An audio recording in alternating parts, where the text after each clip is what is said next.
Chapter 5. Settling In. "Howdy, y'all! Welcome to Austin," a man said to everyone coming through the airport gate. Even through the airport and at almost every point in between, Siletti made sure to keep a close eye on Bond and his surroundings. He would occasionally look back to see Cheryl, who would wave and then point back to Bond. Siletti would then nod his head in agreement. Throughout the trip, Siletti was given more details about Smithworks via text messages from Moneypenny. "Wonder if Felix and the CIA know that we're back in America. We seem to always make it back here. Have any input on that, Daniel?" A pure coincidence. Perhaps we should have taken the offer with the president to be on this Secret Service. "Were you boys offered a positions?" Cheryl questioned Bond. Not exactly. It wasn't the true president." "You make it sound like he was some sort of impersonator or imposter." Bond and Siletti both looked at each other, smiling and raising their eyebrows. "You seem to be in quite a bind on the plane. Gotten any additional information, Daniel?" "Much. I bet Moneypenny was told to stay away, but that never stopped her before. Especially when it has to do with you, James." Siletti went on to explain that Smithworks was actually fond of Bond in his younger years. He started to get word of the trouble with Max Zorn in Silicon Valley. According to the accounts that he wrote, Bond blew up Zorn's blimp after pushing Zorn off the Golden Gate Bridge. Smithworks then took up acting and started to become so good that none of his performances could be short of perfect. Harrison Smithworks, due to his perfect acting style, became known as the Perfectionist.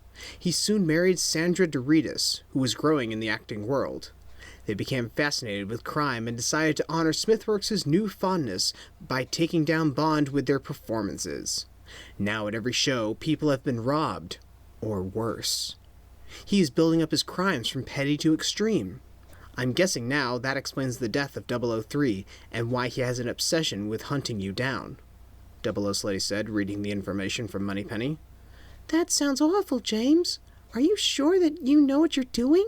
Cheryl asked. "It's also inaccurate. I never blew up that blimp. It was Dr. Carl Montner's doing.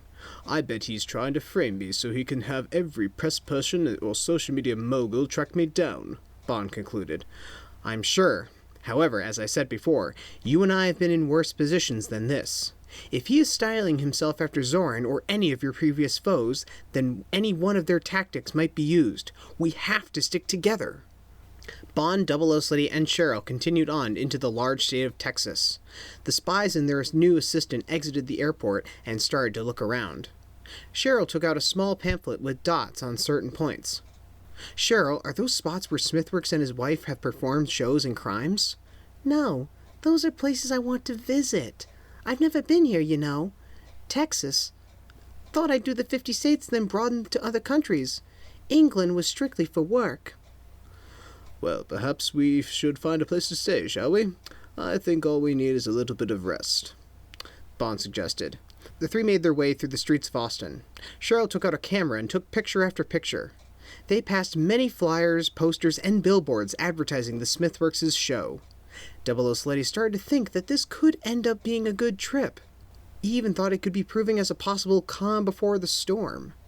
For now, he and Bond were actually having fun. Bond was smiling and enjoying himself. Siletti was even starting to enjoy Cheryl's company. They eventually made their way to a hotel that M had made reservations at for them. Bond walked up to the desk and a receptionist came up to the counter. "Yes, sir. Yes, sir." "I believe that there is a reservation for 2 rooms under the name Bond, James Bond." "Yes, we've been expecting you, Mr. Bond." The receptionist then grabbed their room keys and led them to 2 rooms. She opened the first room and it was stunning. A giant bed, reasonably sized kitchenette, a nice sitting television area, and a giant window. "Mr. Siletti, if you can see through the window, the other room is straight across. Your boss said that it would be a good idea to set up a surveillance spot so that you could see any problems. All, of course, for precautionary measures." "I see. Thank you." "Is there anything else you may need?" "I'm sure we are all fine." "Anything else for you, Mr. Bond?" The receptionist approached Bond slowly and placed her hands on his shoulders. She moved them down slowly and then placed something into his jacket pocket. "It seems the personnel here are quite personal," Bond said. Cheryl and Double O Sletty were not even paying attention. Bond looked down the hall to see the receptionist walking away and then looking back in the room.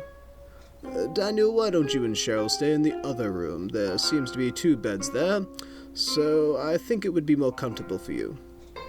Comfortable for us? Double O Sletty questioned, raising an eyebrow. Or for you? Cheryl then chimed in. Bond smiled and Double O Sletty then accompanied Cheryl to the other room. Bond then went inside his room and closed the door. The day seemed to go normal and no attacks were made. Nightfall came, and Double O Sletty and Cheryl were setting up in their room.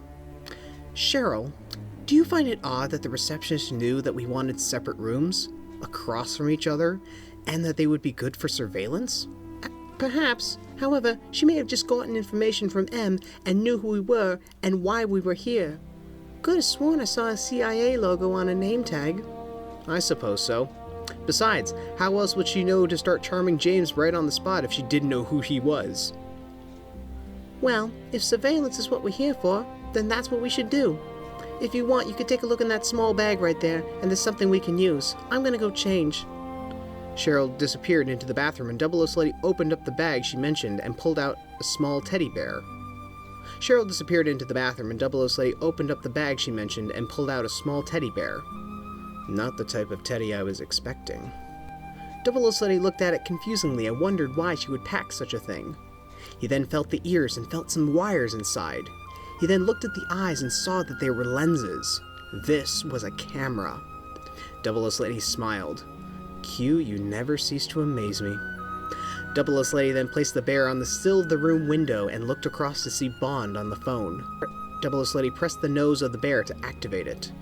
All right in there, Cheryl. Be out in a sec, and don't try anything. You're still James Bond's partner. No peeking or peeping. Double O Sletty shook his head, smirking. Soon Cheryl came out and saw the device was set up. She was wearing her pajamas and a bathrobe. Ah, good, you figured it out. So what's going on? Cheryl and Double O Sletty put their ears up to the bear's ears and watched across the way. Bond hung up the phone and then went to answer a knock at the door. Who's that? I better check. Double O Sletty started to get up. Cheryl then grabbed him. Calm down, wait. Bond opened the door to reveal the receptionist. He welcomed her in. It was at that moment Double O Sletty's eyes grew big and then he closed the curtains. You know what? He's fine. In fact, I think I would say he's about to be on top of everything. Why don't you and I get some rest? It's a good thing we have 2 beds, Cheryl said, relieved. You and me both, sweetheart. What? Nothing. The next morning, everybody met in the breakfast area. Double O Sletty and Cheryl sat waiting, and soon Bond came into the area about 5 minutes before the receptionist came to the front desk. Sleep well, James? Yes, I must say, with everything going on, it was a lovely and welcomed reception. Double O Sletty thrust his elbow into Bond's side as he sat down. Bond turned to him and raised an eyebrow. If the 2 of you are through, there is something you should know.